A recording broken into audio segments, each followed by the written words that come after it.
이제 바울이 갈라디아 교인들에게 하는 이야기는 마지막으로 이제 흘러가게 되어집니다.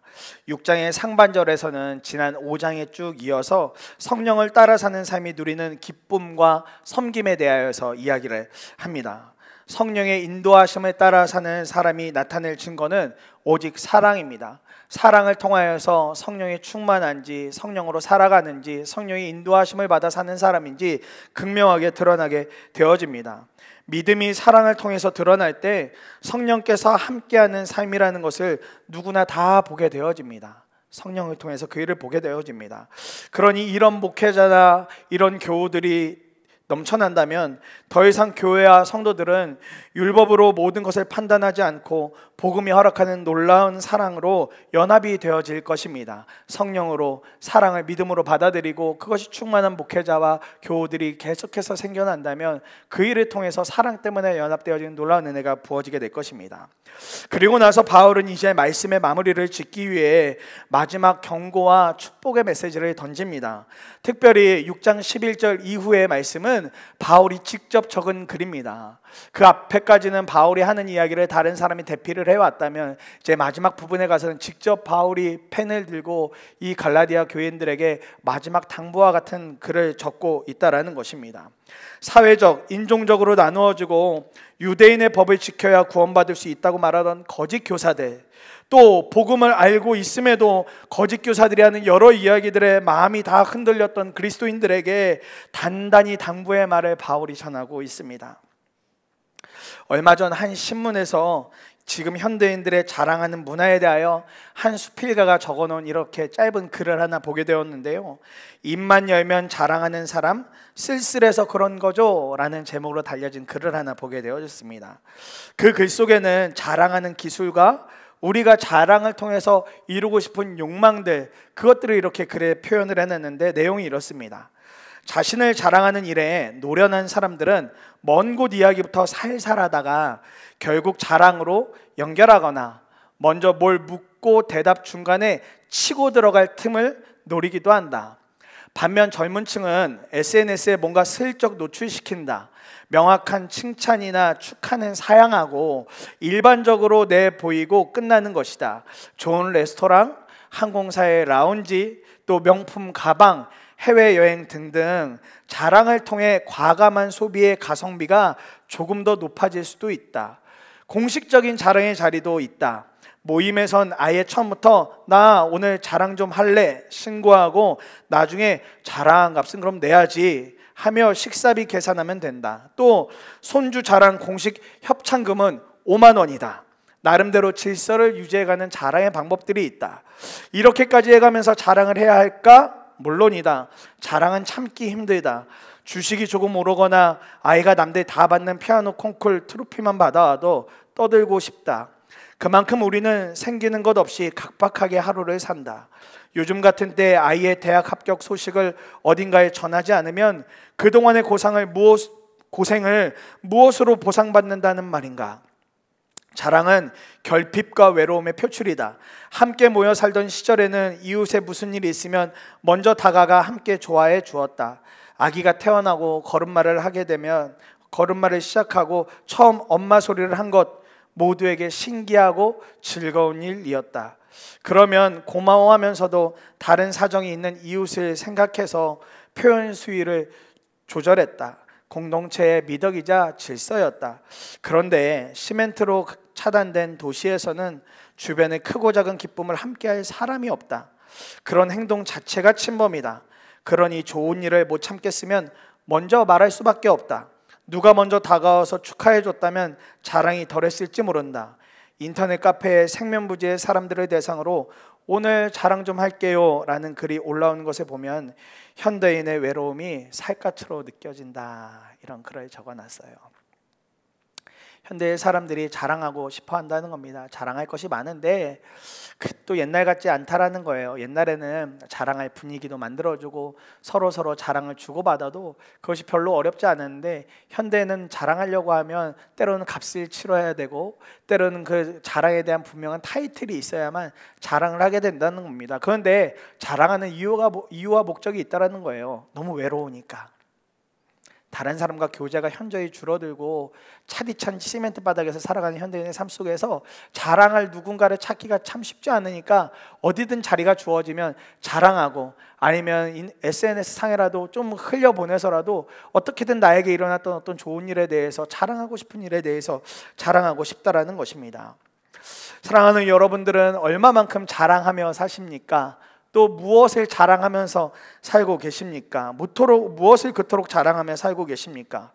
읽어드린 글만 보아도 우리가 자랑하고 싶어하는 일들은 실상 다들 죄다 겉으로 드러나는 일들입니다. 맛집, 여행, 물품, 손주, 상탄 것 등등 다 보이는 어떤 결과물들, 그 중에서도 특별히 남에게 보여주었을 때 좀 번지르르해 보여지는 것들, 그런 것들을 우리는 자랑하고 싶어하고, 우리는 보통 그런 것들만을 골라서 자랑하게 되어집니다. 그러나 여러분, 뒤집어서 불편한 것들, 걸림돌이 되어지는 것들, 내 마음에 들지 않는 것들, 실패한 것들은 절대 자랑하지 않습니다. 아니, 그것 자체를 나 자신이 받아들이려고 하지 않습니다. 이것이 우리 인간이 가지고 있는 아주 기초적인, 기본적인 본심이라는 것입니다. 갈라디아에 있던 유대 거짓 교사들이 바로 딱 그런 모습이었습니다. 그들에게 십자가는 걸림돌이었습니다. 그들에게 십자가는 별로 자랑하고 싶지 않았습니다. 오히려 십자가는 저만큼 뒤로 밀어두고 싶었던 그들에게는 아주 큰 장애였었습니다. 오늘 본문의 12절과 13절에 보면 육체의 겉모양을 꾸미기를 좋아하는 사람은 여러분에게 할례를 받으라고 강요합니다. 그것은 그들이 그리스도의 십자가 때문에 받는 박해를 면하고자 하는 것입니다. 할례를 받는 사람들, 스스로도 율법을 지키지 않으면서 여러분에게 할례를 받게 하려는 것은 여러분의 육체를 이용하여 자랑하려는 것입니다. 이렇게 바울이 이야기를 하고 있습니다. 겉으로 드러나는 율법이나 할례들을 말하면서 고상한 구원만 이야기합니다. 자력으로 얼마든지 구원받을 수 있다라고 그렇게 유혹합니다. 이 말은 율법을 지키고 할례를 행하고 법을 잘 지켜서 얼마든지 구원에 이를 수 있다고 하는 아주 미혹인 것입니다. 그런데 여러분, 우리가 알고 있는 것처럼 복음은 그렇게 간단하지 않고, 복음은 그렇게 겉만 바꿔놓지 않습니다. 복음은 우리의 겉은 물론이요, 우리의 속까지 완전히 다 뒤집어내는 것이죠. 복음이 어떻게 겉만 살짝 수박 겉핥기 먹기 식으로 그렇게 겉에만 살짝 바꿔놓고 맙니까? 그렇지 않습니다. 복음은 겉뿐만 아니라 우리의 속을 완전히 다 뒤집어 놓습니다. 그럼에도 거짓 교사들은 겉에 있는 모양만 바꿔놓으면 구원받는다, 겉모양만 좀 번지르르해 보이면 얼마든지 구원받을 수 있다라고 그렇게 이방인 그리스도인들에게 이야기를 했던 것입니다. 십자가에 달리신 예수를 믿는다고 말하는 순간 그들에게 닥쳐올 고난, 어려움, 박해, 그것이 너무나도 두려웠던 것이죠. 내가 십자가에 달리신 예수님을 진짜 믿는다라고 말하면 그들에게 다가올 여러 박해나 핍박들이 그들에게는 너무나 두려운 짐이었었습니다. 그러니 십자가가 오히려 구원을 위한 보조 역할이 되고 자신들이 할 수 있는 선행으로 구원을 완성할 수 있는 것처럼 말을 했던 것입니다. 십자가는 보조장치, 가장 중요한 것은 할례, 또 율법을 지키는 정결한 삶, 그것을 우선시 이야기했던 것입니다. 그렇게 육체를 자랑하고 자신의 노력을 자랑하려고 한 것이죠.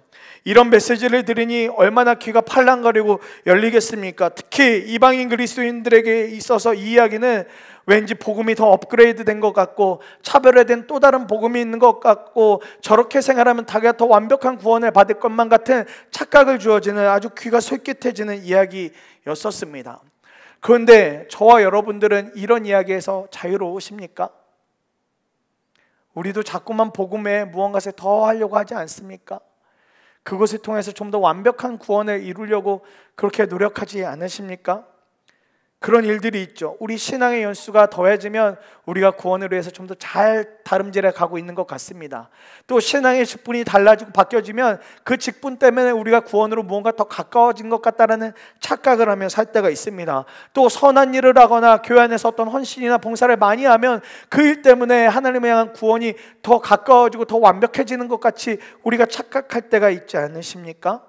마치 서두에 말씀드렸던 것처럼 겉에 보이는 화려한 것, 나의 신앙의 연수, 직분, 내가 하고 있는 어떤 일들을 자랑하려고 하는 사람들처럼 말입니다. 그들의 삶과 우리의 삶이 별반 다르지가 않습니다.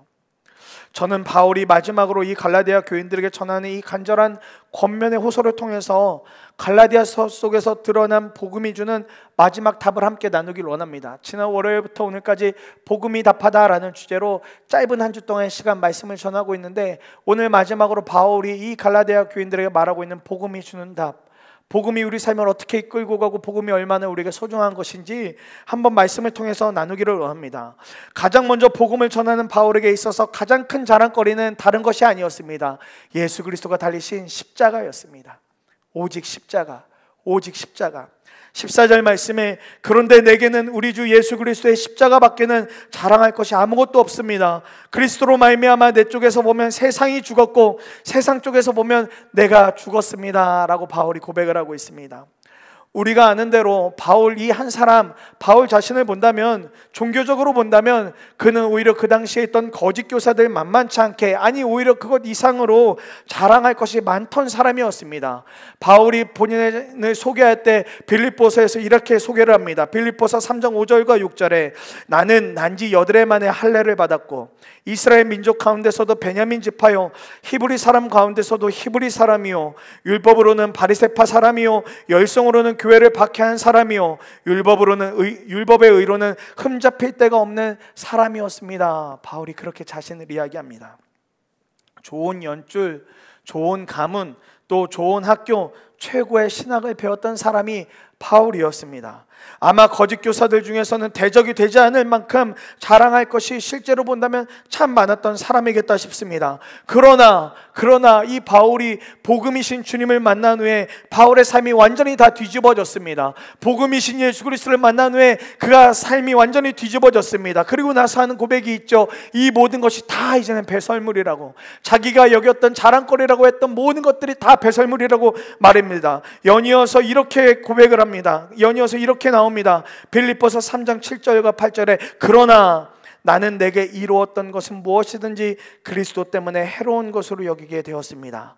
그뿐만 아니라 내 주 예수 그리스도를 아는 지식이 가장 고귀함으로 나는 그것밖에 모든 것을 해로 여깁니다. 나는 그리스도 때문에 모든 것을 잃었고 그 모든 것을 오물로 여깁니다. 바울이 이야기합니다.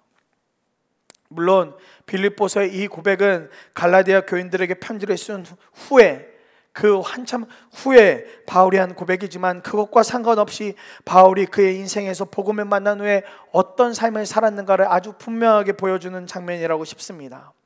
우리가 가지고 있는 정체성, 자아상의 기초는 우리에게 자존감을 부여하는 바로 거기에 있습니다.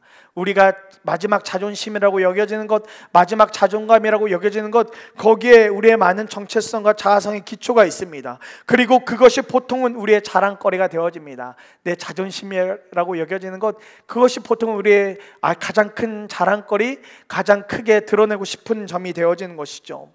종교는 때때로 우리의 자랑거리가 되지만 복음은 오직 예수 그리스도의 십자가만을 자랑하게 되어집니다.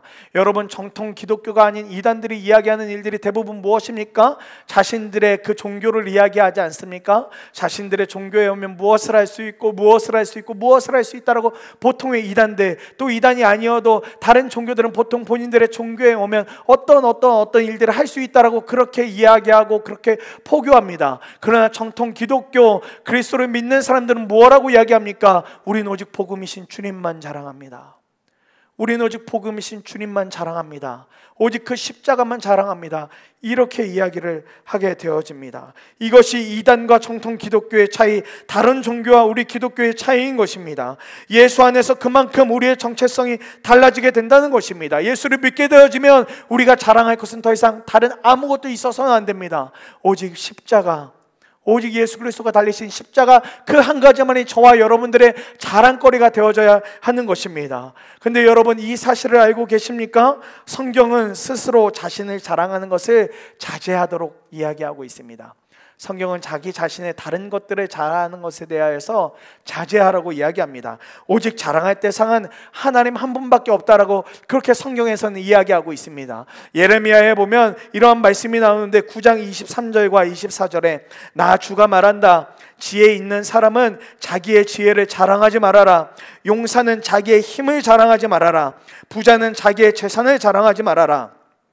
오직 자랑하고 싶은 사람은 이것을 자랑하여라. 나는 하나님이죠. 나를 아는 것과 나 주가 긍휼과 공평과 공의를 세상에 실현하는 하나님인 것과 내가 이런 일을 하기를 좋아한다는 것을 깨달아 알만한 지혜를 가지게 되었음을 자랑하여라. 나 주의 말이다 말씀하고 있습니다. 하나님은 우리의 어떤 모습, 우리의 어떤 재산, 우리의 어떤 지혜, 이런 것들을 자랑하라 하지 않습니다. 오직 하나님, 오직 한 분만을 자랑하라고 그렇게 말씀하고 있습니다. 그렇다면 예수 그리스도의 십자가 복음으로 구원을 받은 우리가 자랑할 것은 더욱더 분명해지지 않습니까? 우리가 십자가에 달리신 예수 그리스도의 놀라운 은혜와 사랑으로 그 보혈의 피로 구원을 받았다면 우리가 자랑할 것은 아주 분명하다 싶습니다. 바로 예수 그리스도가 달리신 그 십자가만을 자랑하면 되어지는 것입니다. 다른 우리의 어떤 모습, 우리의 선한 모습, 우리의 직분, 신앙의 연수, 그것 우리의 자랑거리가 되지 않습니다. 오직 우리를 위해서 모든 것을 다 쏟아내신 예수가 달리셨던 그 십자가만을 자랑하면 되어지는 것입니다. 그것을 통해 우리의 구원은 더욱더 분명해지게 되어지는 것입니다. 그런데 여러분, 바울이 살고 있던 당시에 십자가는 자랑스럽지 못한 도구였습니다. 자랑스럽다고 말할 수 없는 도구였습니다. 로마인들에게는 거리껴지는 사형틀이었습니다. 또 유대인들에게는 저주와 같은 것이 십자가였습니다. 결코 자랑할 것이 아니었었습니다. 이 수치스러운 도구를 바울은 나의 자랑, 나의 전부, 내가 집착하는 모든 것이라고 바울은 그렇게 고백하고 있는 것입니다. 왜 그럴까요? 왜 바울이 이토록 그 수치스러운 도구, 사형의 틀, 저주라고 말하는 그 십자가를 자랑하고 있을까요? 십자가에 달리신 예수 그리스도로 인하여 자신이 구원받았음을 바울은 확신하고 있었기 때문입니다. 내가 받은 구원은 나의 어떤 노력이 아니라, 나의 어떤 행위가 아니라, 나의 선함이 아니라 오직 십자가에 달리신 그 예수 그리스도의 은혜로 말미암아 주어진, 거저 주어진 것을 믿었기 때문에 그렇게 바울은 십자가를 자랑할 수밖에 없었던 것입니다. 율법을 잘 지키거나 할례를 행했다거나 선하게 살아서 받은 구원이 아니라 자신을 향한 하나님의 놀라운 계획과 하나님의 일을 통하여서 자신은 아무런 노력 없이 구원받았기 때문에 그 십자가를 자랑할 수밖에 없다라고 바울은 그렇게 고백했던 것입니다. 엊그제 아이에게 장난감을 하나 이렇게 사 주었습니다. 그런데 장난감을 받자마자 아이가 하는 이야기가 이거 친한 친구한테 가서 자랑할 거야, 이거 누구한테 가서 자랑할 거야, 이렇게 이야기하더라고요. 그런데 생각해보면 아이가 그 장난감을 받기 위해서 했던 노력은 아무것도 없었습니다. 저희가 아이 보러 돈을 벌어오라고 시킨 것도 아니고 어디 가서 이 장난감을 살 만큼의 어떤 뭐 선한 일을 해갖고 오라고 하지 않았었습니다. 유별나게 선한 행동을 그렇다고 또 저희 아이가 한 것도 아닙니다. 칭찬 스티커 하나 붙이지도 않았지만 그냥 선물을 하나 해 주었을 뿐입니다. 왜냐하면 그냥 전부터 아내의 머릿속에서 아이가 이걸 가지면 좀 좋아할 것 같은데 라고 생각했던 장난감이 하나 있었는데 마침 그것이 마트에 갔는데 거기에 띡 하고 있던 거예요. 그것을 저희도 보고 아이도 보게 된 것입니다. 그러니까 아이가 그걸 사달라고 하죠. 그래서 저희는 그걸 사준 게 전부였습니다. 그런데 그것을 아이는 자랑하겠다고 하는 거예요. 자신은 아무 노력하지 않고 자신은 어떤 일도 하지 않았는데 그냥 부모가 띡 사준 그것을 가지고 친한 친구에게 가서 자랑하겠다고 하는 겁니다. 물론 엄마 아빠는 빠지고 이제 장난감만 자랑하겠죠. 누가 사줬네 이거 별로 중요하지 않습니다. 나에게 이것이 생긴 것만이 더 중요한 거니까요. 자랑한다는 거예요. 자랑한다. 어린 아이들도 자신에게 좋은 것, 자신에게 갑자기 생겨진 것을 자랑할 줄 안다라는 것입니다. 여러분, 자랑한다는 의미를 아십니까? 자랑한다는 말은 즐거운 희열에 겨워 대상을 굳게 신뢰한다는 말입니다. 다시요. 즐거운 희열에 겨워 대상을 굳게 신뢰한다는 말이에요. 그러니 자신 안에 어떤 확신이 서게 되면 그것을 기뻐하며 자랑한다, 이렇게 말하는 것입니다. 바울에게는 오직 그리스도께서 이루신 구원의 사건이 가장 큰 자랑거리였습니다. 나와 같은 사람이 구원받았다, 나와 같은 사람이 예수 그리스도 때문에 놀라운 구원의 은혜를 경험했다는 것, 그것이 바울에게는 가장 큰 희열이었고 가장 큰 기쁨이었고 가장 큰 은혜였던 것입니다. 그리고 그것이 바울이 그리스도께 가진 가장 큰 확신이었습니다. 나의 구원자, 나의 모든 것, 나의 전부 예수 그리스도. 이것이 바울이 가졌던 최고의 확신이었던 것입니다. 몇 해 전에 소천하신 복음주의 설교가인 존 스토트 목사님은 이런 바울을 이렇게 표현합니다. 바울은 평범한 로마 시민이라면 수치이자 불명예요, 심지어 역겨운 것으로 여겼을 대상을 오히려 자랑하고 뽐내며 영광으로 삼았다. 십자가를 사랑했던 바울, 십자가를 자랑했던 바울을 이렇게 고백하고 있습니다. 사랑하는 여러분, 계속해서 묻습니다. 여러분의 구원이 어디로부터 온 것입니까? 여러분의 그 구원의 은혜가 어디로부터 오신 것입니까? 복음이신 주님이 십자가에 못 박혀 죽으심으로 말미암아 죄인된 우리가 구원이라는 놀라운 은혜를 경험하게 되었습니다. 그렇다면 여러분에게도 저에게도 십자가가 정말 큰 자랑거리이십니까? 우리도 구원의 은혜를 맛봤는데, 우리도 예수 그리스도의 구원의 은혜를 맛봤는데, 그렇다면 저와 여러분들에게도 십자가가 정말 가장 큰 자랑거리가 되십니까? 아니면 앞서 나누었던 것처럼 자랑의 주제처럼 맛집이나 여행이나 때로는 물품이나 손주나 상 탄 것, 때로는 사람이 여러분들에게 자랑거리이십니까? 저는 부끄럽지만 신학을 하고 사역을 하면서도 십자가가 최고의 자랑거리가 아니었었습니다. 십자가를 최고의 자랑이라고 말하기 어려웠던 사람이었습니다. 지금 제 차에는 이제는 말씀이 붙어있긴 하지만 일전에 제 차에는 십자가나 말씀 이런 거는 전혀 달려있지 않았습니다. 왜냐하면 그거 있으면 제 마음대로 운전하지 못할까 봐요. 제 뜻대로 운전하지 못할까 봐 차에도 일절 그런 거 놓지 않고 그렇게 살았었습니다. 그만큼 십자가를 자랑은커녕 때때로 숨기고 싶어하고 이거 있으면 너무 불편하잖아, 어렵잖아 이렇게 생각했던 사람이 바로 저였었습니다. 그런데 그 반대로 새로 산 휴대폰이나 노트북이나 신발 이런 거 있으면 주변의 신학생들에게 가서 열심히 전도했었습니다. 이거 사면 정말 좋다, 이거 가지고 사역하면 사역이 100만 배는 잘 되는 것 같다, 엉뚱한 소리만 했던 사람이 바로 저였었습니다. 그것이 저에게 자랑거리였었습니다. 남에게 보여주기 좋은 것 그것만을 자랑하던 사람이었습니다. 그러니 십자가는 저만큼 뒤에 가 있었던 것이죠. 십자가는 저만큼 뒤에 가 있었습니다. 그러다가 어느 때 전도를 실제로 나가게 되어졌는데 그 전도를 나가면서 제 마음이 조금씩 달라지게 되어졌습니다. 전도를 나가본 후에 깊이 있게 깨닫게 된 것이 나에게 자랑거리가 없구나, 나한테 십자가가 자랑이 아니었네, 내가 이 사람들한테 무엇을 믿으라 말해야 되며 무엇을 따라가라고 얘기해야 될까, 아무런 무기가 없는 겁니다. 아무런 증거가 없는 것입니다. 그래서 그때 깨닫게 되어졌습니다. 전도하는 것이 너무 힘들고 부끄럽다고 여길 때 그때 알았습니다. 나에게 십자가가 자랑이 아니었구나, 다른 것들이 오히려 더 자랑이었구나. 그래서 깊이 있게 깨닫게 되면서 그 후로 마음을 많이 뒤집어내고 하나님의 여러 만지심을 경험하게 되었습니다. 바울은 이러한 말씀을 이어가면서 십자가의 복음을 받아들이고 자랑할 수 있는 사람에게 있어서 새로운 창조가 중요하다고 말합니다. 이렇게 연약했던 사람, 십자가를 자랑하지 못했던 사람이 복음을 만나게 되고 복음을 자랑하게 되어지면 분명하게 새로운 삶을 살게 되어지고 새로운 창조를 경험하게 된다고 바울이 이야기를 하고 있어요. 15절과 16절에 할례를 받거나 안 받는 것이 중요한 것이 아니라 새롭게 창조되는 것이 중요합니다. 이 표준을 따라 사는 사람에게와 하나님의 백성 이스라엘에게 평화와 자비가 있기를 빕니다. 바울이 이렇게 이야기를 하고 있습니다.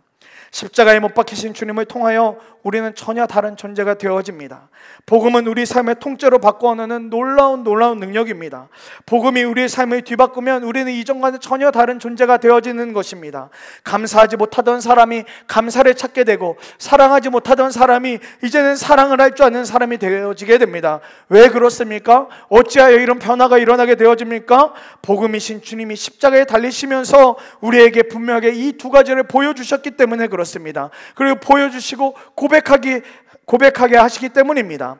누군가가 내가 치를 형량을 대신 치러줬다는 것은 엄청난 감사의 고백입니다. 내가 져야 될 뒤에 내가 다 채워야 될 형량을 누군가가 대신 채워줬다, 대신 치러줬다는 것은 이건 누구에게도 바꿀 수 없는 놀라운 감사의 고백이 되어집니다.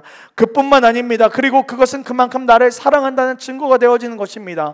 예수 그리스도가 저와 여러분들에게 오셔서 하신 일이 무엇입니까? 죽음으로 가던 우리, 십자가에 못 박혀 죽어야 될 우리 대신해서 자리를 뒤바꿔 주시고 그 일을 통해서 우리를 사랑한다, 우리를 끔찍이도 사랑한다, 너와 함께하고 싶다라는 메시지를 전해주신 것이지 않습니까? 우리가 죽음으로 갔었는데 죽음을 뒤바꿔 우리에게 생명을 주셨습니다. 그러니 우리가 할 것이 무엇이 있겠습니까? 죽음에서 생명으로 바꿔졌는데요, 감사를 고백해야겠죠. 그리고 그 은혜를 베풀어 주신 주님 앞에 뭐라 이야기할 수 있겠습니까? 주님 사랑합니다. 죽음에서 나를 살려주신 주님을 사랑합니다. 이 고백밖에 남는 것이지 않겠습니까? 우리의 성품이 좋거나 아름다워서가 아니라, 우리의 행위가 의로워서가 아니라 그저 우리를 사랑하기 때문에 주님이 이 은혜를 베풀어 주셨다는 말입니다. 저와 여러분들이 뭐가 그렇게 정결합니까? 저와 여러분들의 삶에 뭐가 그렇게 의롭습니까? 오히려 티끌만 있지 않습니까? 더러움만 묻어 있지 않습니까? 우리 삶은 오늘도 여전히 오물투성이로 이 자리에 나오지 않았습니까? 그런데 주님은 그런 것들을 따지지 않고 그저 대신해서 자리를 바꿔주시고 감사하도록 사랑해 주도록 그렇게 만들어 주신 것입니다. 그러니 십자가 복음을 받아들이고 자랑하게 되어진 사람은 이제 더 이상 이전 것으로 가지 않습니다. 새로운 창조를 맛보게 됩니다. 새로운 삶을 갈망하게 되어집니다.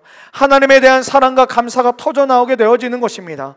그러면 우리도 이 감사와 사랑이 우리 삶의 이제 삶의 표준이 되어지고 삶의 기준점이 되어져서 살게 되어지는 것입니다. 그리스도께서 하신 대로 희생하게 되어지고, 그리스도께서 하신 대로 사랑하게 되어지고, 그리스도께서 사셨던 대로 그렇게 따라가려고 몸부림치게 되어진다는 것입니다. 이전 교회에서 이렇게 사역을 하다가 너무 아름다운 권사님 한 분을 만나게 되었습니다. 이분이 간증하는 것 듣다 보니까 젊은 시절 정말 이분 마음대로 사셨다는 거예요. 마음 내키는 대로, 마음이 가는 대로 그렇게 삶을 사셨답니다. 교회는 어쩔 수 없이 아버지가 장로님이시니까 그냥 썬데이 크리스천으로 다니셨다고 그래요. 그러면서 세상의 문화를 다 즐기면서 살아셨답니다. 하룻밤에 술값 몇백만 원 나오는 건 아주 우스운 일이고 그렇게 마음대로 인생을 즐기면서 사셨대요. 또 그러다 주일에 교회에 오면 그냥 교회니까 좀 거룩한 모양을 띠면서 그렇게 교회에서 우리는 다 연출하는 법을 잘 할 줄 아니까 그렇게 이중적인 생활을 살아가셨답니다. 그러다가 정말 그의 인생이 정말 나락으로 떨어졌을 때, 정말 비참함 가운데 빠지셨을 때 하나님의 복음을 마주하게 되셨답니다.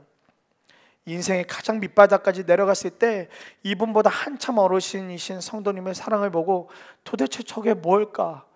도대체 어떻게 저분은 저렇게 살아가실까? 내가 저분에게 드린 피해가 얼마만큼인데 왜 나를 꾸짖거나 혼내거나 나를 다른 일로 고발하지 않고 오히려 나의 모든 일을 용납하고 나를 오히려 사랑한다 이야기하실까? 이런 생각이 드셨다는 거예요. 그러면서 말할 수 없는 이상한 감정이 드시더랍니다. 그렇게 하다가 주님을 만나신 것이죠. 복음을 마주하고 나니 이분의 인생의 초점이 오직 예수 그리스도 한 분이 되셨습니다. 그래서 이분이 가장 많은 관심을 가진 분들이 계셨는데 노숙인 분들이셨어요. 본인이 거의 그것에 가까울 정도로의 밑바닥 생활을 하셨으니까요. 교회에 노숙인 분들이 오시면 정말 그분들을 정성스럽게 섬기시더라고요. 아주 정성스럽게요. 새벽부터 밤 늦게까지 그분들과 함께 하시는 거예요. 그분은 내 식구가 단칸방에 살아가지만 교회 노숙인들이 오시면 시간을 아끼지 않고 그분들을 향해서 아무것도 아끼지 않고 그렇게 삶을 살아가시더라고요. 노숙인 분들이 교회에서 공동생활하기 시작하시니까요, 이분들과 일도 같이 하면서 어떻게든 주님에 대한 사랑을 전하려고 그렇게 몸부림치시더라고요. 그렇게 하니까, 그렇게 삶을 살아가시니까 교회에 오셨던 노숙인 분들의 삶이 바뀌어지는 겁니다. 이분들이 점점 말끔해지시고요, 술 없이 살지 못하시던 분들이 서서히 술을 줄여가고 자신들이 누군가를 통해서 사랑받는다고 생각하니 그분이 믿는 하나님을 믿어보겠노라고 그렇게 교회에 머무르는 시간들이 점점 늘어나시더라고요. 그런 모습들을 보면서 와, 도대체 저런 믿음이 어디서 나올까? 저런 모습이 어디서 나올까 싶을 정도였습니다. 그러면서 내린 결론은 주님 믿으니까, 주님 복음을 만나니까 저렇게 되어지는 거구나. 복음으로 삶이 뒤집어지니까 그런 사랑이 퍼부어지는 거구나. 이렇게 믿어지게 되어지더라고요. 그뿐만 아니라 함께 사역하던 간사님이 신장 투석을 받게 되어지고 그런 육신의 어려움이 오니까 병원에 가서 검사 받으시고 자신의 신장을 하나 떼어주기까지 하시는 것을 보면서 정말 복음으로 삶을 살아내는 것이 얼마나 귀한 것인가 깨닫게 되어졌습니다. 예전 같은 삶이라면 꿈꿔볼 수 없는 삶이셨겠죠. 복음을 마주하기 전에 삶이라면 아마 이 권사님 그런 삶을 살지 않으셨을 겁니다. 그런데 복음을 마주하니까, 복음이신 주님을 만나니까 그 주님으로 인해서 삶이 완전히 뒤집어진 겁니다. 모든 일이 다 감사하고 어려워도 감사하고 자기보다 더 어려운 사람들을 더욱더 사랑하게 되고 섬기게 되고 희생하게 되고 그런 삶을 다 살게 되어지시더라고요. 사랑하는 여러분, 복음을 통해서 새로운 창조를 경험하면 달라집니다. 그러니 이런 사람들이 자랑할 것은 십자가밖에 없는 것입니다. 십자가의 주님밖에 자랑할 것이 없는 것입니다. 왜냐하면 자신은 변화를 위해서 한 일이 없고 오직 복음이신 주님, 십자가에 달리신 주님을 믿은 것밖에 없기 때문입니다. 이것이 삶의 가장 중요한 기준과 표준이 되어진 것입니다. 이렇게 십자가를 자랑하고 십자가 복음으로 새로운 창조를 경험한 이들에게는 분명하게 한 가지 남는 것이 있습니다. 분명하게 한 가지 남는 것이 있습니다. 그것은 예수 그리스도의 상처 자국, 예수 그리스도의 흔적만이 남게 되어지는 것입니다. 17절에 이제부터는 아무도 나를 괴롭히지 마십시오. 나는 내 몸에 예수의 상처 자국을 지니고 다닙니다. 나는 내 몸에 예수의 상처 자국을 지니고 다닙니다. 고백합니다. 이 본문을 글자 그대로 이해한다면 그만큼 바울이 예수를 믿으면서 많은 어려움을 당했다는 것을 증언하고 있는 것입니다. 그리스도를 믿고 복음을 전하면서 그가 받았던 고문, 투옥, 또 태장 등의 물리적인 흉터일 것입니다. 우리도 어디 한 곳 다치고 상처가 나고 그러면 때로는 흉터가 남게 되지 않습니까? 그런데 우리는 그 상처 자국을 자랑하지 않습니다. 아니, 어떻게든 그것을 좀 가려보려고 하죠. 왜냐하면 상처 자국 볼 때마다 안타깝고 또 되도록이면 그 흉터가 남지 않는 것이 우리에게 더 유익하다고 생각하기 때문에 우리 몸에 상처 자국이 남는 것 별로 좋아하지 않습니다. 얼마 전에 저희 딸도 어린이집에서 놀다가 그만 턱을 다치는 바람에 이 턱 아랫부분에 12바늘을 꿰매었는데요. 그 이야기 듣고 또 병원에서 이렇게 수술받고 나서 얼마나 걱정이 되어지던지요. 그런데 무엇보다 더 큰 걱정은 이거 흉터가 남으면 어떡하나, 이거 자국이 진하게 남으면 어떡하나, 흉터가 너무 눈에 보이면 어떡하나 걱정이 되어지더라고요. 이거 자랑거리가 아니라 어떻게 하면 잘 가려줄 수 있나, 사라지게 해줄 수 있나, 거기에 모든 관심이 가더라고요. 그러나 오늘 바울이 가진 상처 자국은 가려우고 싶은 상처 자국이 아닙니다. 바울이 그 몸에 지니고자 했던 상처 자국은 영광의 자국이었던 것입니다. 오히려 이 상처 자국을 통해서 자신이 얼마나 십자가의 주님을 사랑했는가를 그대로 여실히 보여주고 있습니다. 당시 거짓 교사들은 이게 싫었던 겁니다. 이런 흔적 남는 것이 싫었던 것입니다. 이런 어려움을 당하기 싫어했습니다. 그러니 스스로 노력해서 얼마든지 구원받을 방법을 말하고 세상이 듣기 좋아하는 메시지만 던지면서 그렇게 살아왔던 것입니다. 그들에게 십자가는 자랑거리가 아니라 완전히 가리우고 심기우고 싶었던 도구에 불과했던 것입니다. 팀 켈러 목사님의 탕부 하나님이라는 책에 보면 보네퍼 목사님, 독일의 아주 귀한 목사님 보네퍼 목사님에 대한 이야기가 나옵니다. 독일의 보네퍼 목사님은 1940년대 초에 독일 교회 수많은 사람들이 히틀러에게 항복하는 모습을 보면서 기겁했습니다. 이 일에 대한 반응으로 쓰신 책이 나를 따르라 라는 책입니다. 하나님이 주신 은혜를 값어치 없는 은혜로 여기던 자들에게 그 위험성을 경고하는 책인데 그 책에 나오는 내용이 이렇습니다. 보네퍼 목사님이 주는 해답은 율법주의로 돌아가는 게 아니라 하나님이 어떻게 죄를 한없이 심각하게 대하시며 그분의 무한한 희생을 통해서만 우리를 죄에서 구원하실 수 있다는 사실에 초점을 맞추는 것이다. 그것을 깨달으면 우리 삶의 속속들이 다시 빚어질 수밖에 없다. 그리고 더는 비겁하게 이기적으로 살아갈 수 없음을 알 수 있다. 정의를 옹호하고 이웃을 위해 희생할 것이다. 그리스도를 따르는데 수반되는 희생도 마다하지 않는다. 그분이 우리를 구하려고 치르신 대가에 비할 바가 못되기 때문이다. 보네퍼는 역설하기를 하나님의 은혜로 삶이 변화되지 않는 사람들은 그 은혜에 수반된 엄청난 희생을 제대로 깨닫지 못했으며 따라서 복음을 제대로 깨닫지 못했다고 했다. 그들은 하나님의 보편적 사랑을 막연히 알 뿐이지 죄의 심각성과 그리스도가 우리를 위해 이루신 일의 의미에 대해서는 아직 잘 모르고 있는 것이다 이야기를 하고 있습니다. 보네퍼 목사님은 나치가 이 독일의 모든 정권을 잡은 직후에 정부에 대해서 비판적인 설교를 하기에 두려워하지 않았던 분이셨습니다. 잘못된 일들, 사람을 귀히 여기지 않고 마음대로 여기며 많은 사람들을 학살하고 그렇게 죽이던 것들을 즐기던 나치의 모든 집권에 대항해서 그들을 비판하고 잘못된 것이라고 돌이켜야 된다라고 서슴없이 말하던 분이 이 보네퍼 목사님이었습니다. 그들이 하는 모든 행동이 성경과는 다 어긋나는 행동이었기 때문에 그렇습니다. 그러나 일각에서는 두려워하여서 그 일에 대해서 정부를 옹호하는 목사들이 있었다라는 것입니다. 마치 일제시대에 신사참배를 했던 우리나라의 목사님들처럼 말이죠. 보네포 목사님 역시도 복음이신 주님을 만났기 때문에 복음의 것들에 대해서 주저할 수 없었습니다.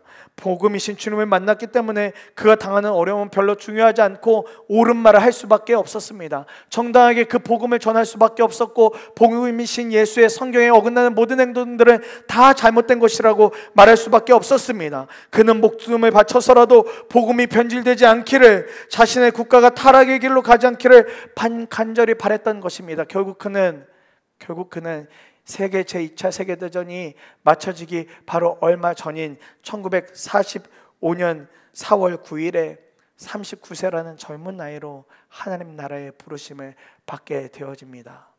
사형을 당하게 되어지죠. 사랑하는 여러분, 저와 여러분들에게는 어떤 상처 자국이 있으십니까? 우리 몸에는 어떤 상처 자국이 있으십니까?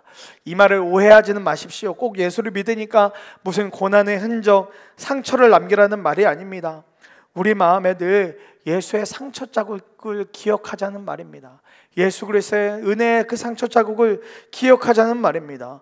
우리는 작은 상처 하나만 나도 아프고 힘들고 어렵다라고 말합니다. 그리고 상처가 지워지면 아무렇지도 않게 그렇게 생활하죠. 그러나 예수의 상처 자국은 영원히 지워지지 않을 상처 자국입니다. 아니, 지워질 수 없는 상처 자국입니다. 우리를 사랑하며 받으신 상처 자국이며 흔적입니다. 우리가 이것을 늘 기억하며 살아야 하겠습니다. 이 예수의 흔적을 늘 기억하며 살아야 하겠습니다. 이 모든 상처가 주님이 십자가에서 당하신 일입니다. 그리고 우리는 그 일로 인하여 구원이라는 놀라운 은혜를 오늘도 경험하고 살아가는 그런 사람들입니다. 말씀을 마무리합니다. 우리의 자랑이 예수 그리스도의 십자가가 되어야 하겠습니다. 복음이신 주님이 달리신 십자가가 자랑이 되어진 사람은 새로운 창조를 경험할 수밖에 없습니다. 인생이 다 뒤집어지기 때문입니다. 인생이 다 달라지기 때문입니다. 복음 때문에 삶이 완전히 뒤집어지고 감사와 사랑만 하게 되어집니다. 이런 사람들에게 남는 것은 예수님의 상처 자국, 오직 예수님의 흔적만 남게 되어집니다. 이런 사람은 율법을 두려워하지 않습니다. 오직 복음이신 주님만을 따라가게 되어집니다. 영원히 지워지지 않는 이 자국, 흔적을 늘 기억하며 우리 모두에게 복음이신 주님의 십자가가 자랑이 되어지기를 간절히 축복합니다.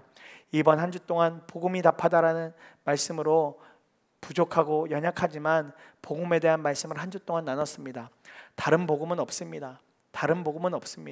그리고 이제는 내가 사는 것이 아니라 오직 우리 안에 그리스도 예수께서 사시는 것입니다. 이런 사람들에게 하나님은 믿음으로 성령을 부어주십니다. 믿음으로 성령을 받은 사람들을 주님은 이렇게 불러주십니다. 자녀라고, 사랑하는 아들이다, 딸이다라고 불러주십니다. 그런 사람들이 이제 앞으로 더 이상 다른 것을 따라갈 필요가 없습니다. 오직 성령의 인도하심만 따라가면 됩니다. 성령의 인도하심만 따라가면 됩니다. 성령의 인도하심을 그렇게 따라가는 사람들은 어느 순간 우리의 믿음이 자라나고 열매가 맺혀져서 딱 하나만 자랑하게 됩니다. 우리의 자랑, 예수 그리스도의 십자가만 자랑하게 됩니다. 우리의 자랑, 예수 그리스도의 십자가만 자랑하게 됩니다. 오늘 이 복음의 은혜가, 이 복음에 주는 명확한 답이 사랑하는 성도님들의 삶에 깊이 자리 잡고 그 은혜로 살아갈 수 있기를 간절히 소망합니다. 오늘 말씀을 마무리 지으면서 생각났던 찬양이 딱 한 가지 있었습니다. 우리가 주일마다 고백하고 있는 선한 능력으로라는 찬양입니다. 이 찬양을 지으신 분이 보네포 목사님이십니다. 이분이 하나님의 부르심을 받기 바로 직전에 사랑하는 가족들에게 편지를 보내십니다. 특별히 그 소천하시기 바로 앞전 성탄절에 성탄 감사시라고 해서 이 편지를 가족들에게 보냅니다. 그러면서 이렇게 고백하죠. 선한 능력으로 일어서리. 지금 내가 너무 어렵지만, 지금 내가 너무 힘든 때를 살아가고 있지만 그럼에도 선한 능력, 복음의 능력으로 내가 살아가겠노라고 그렇게 간절한 고백을 합니다. 오늘 이 믿음의 고백이 저와 여러분들에게 심겨지고 이 찬양을 고백할 때 하나님의 놀라운 은혜가 부어지기를 간절히 소망합니다.